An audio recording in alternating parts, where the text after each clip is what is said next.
Hi, this is Paul.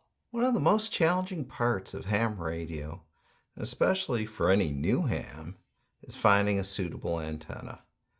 In my previous video, I briefly talked about the poor choice I made on my first antenna.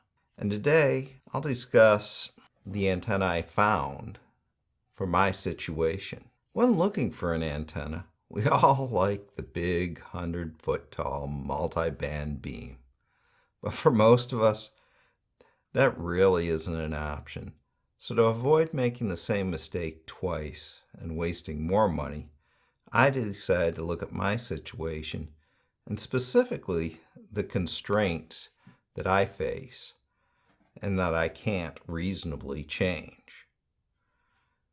My first constraint is I live in an HOA that has rules. You can't see an antenna from the street.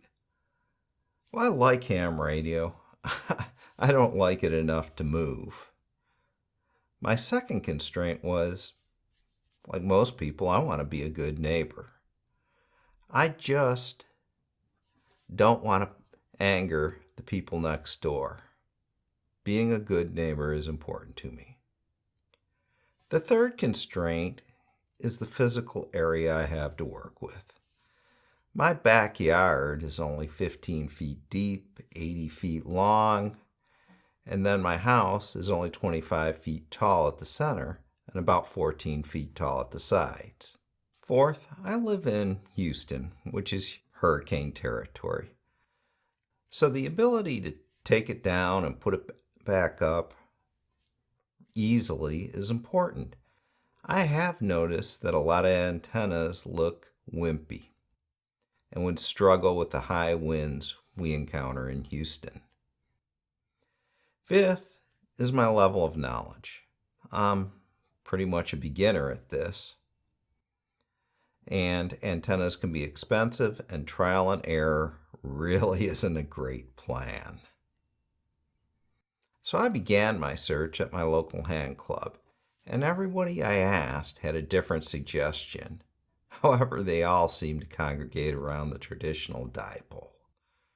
However, I really didn't want to do that because it was fixed directional and I'd have to keep it relatively close to the ground, which makes the takeoff angle pretty steep and not very good for DX.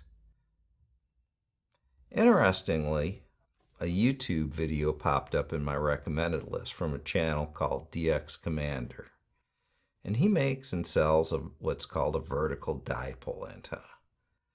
The more I researched it, the more I liked the idea. However, when I looked at his prices, with shipping, it was about $300 or so.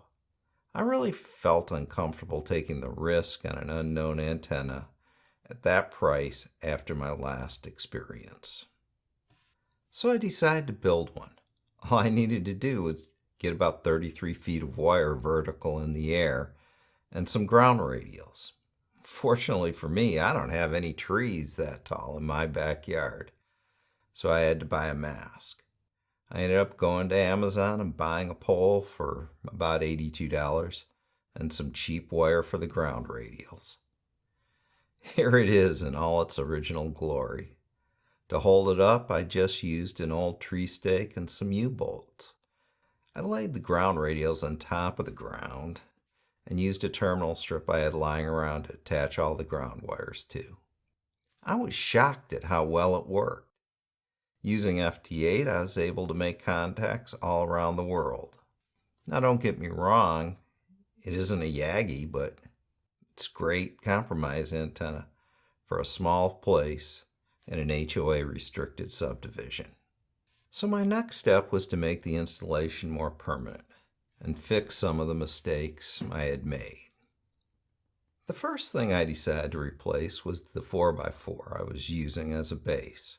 I purchased a piece of aluminum off of eBay that was big enough for a top plate that the vertical antenna wires would attach to, and a bottom plate that the ground radials could attach to. To cut the plates, I just used a jigsaw with a fine metal blade.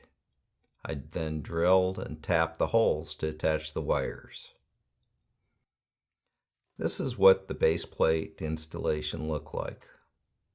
The final step was to replace the cheap wire I was using as the ground leads.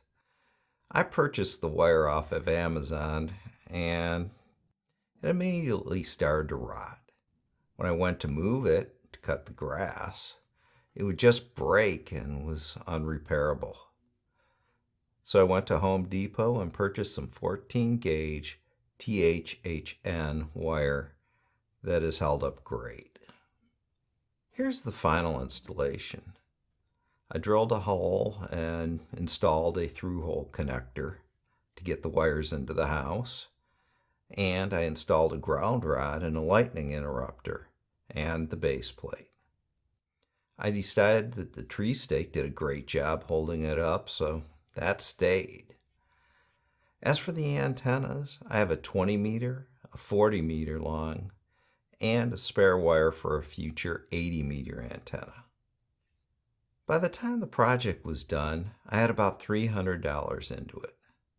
The pole, the wire, and the lightning interrupter were the main costs. If you go my route and build your own, you can save a little more than $100 off the DX Commander kit, which doesn't come with the ground rod and lightning interrupter, which are pretty expensive. Now, I haven't seen his antenna up close, but it looks like it would be a good value if you don't want to make one on your own. As for performance, I've been able to make contact with 81 countries and all 50 states. So I'd recommend it if you don't have the money or space for a tower. As always, thank you for watching.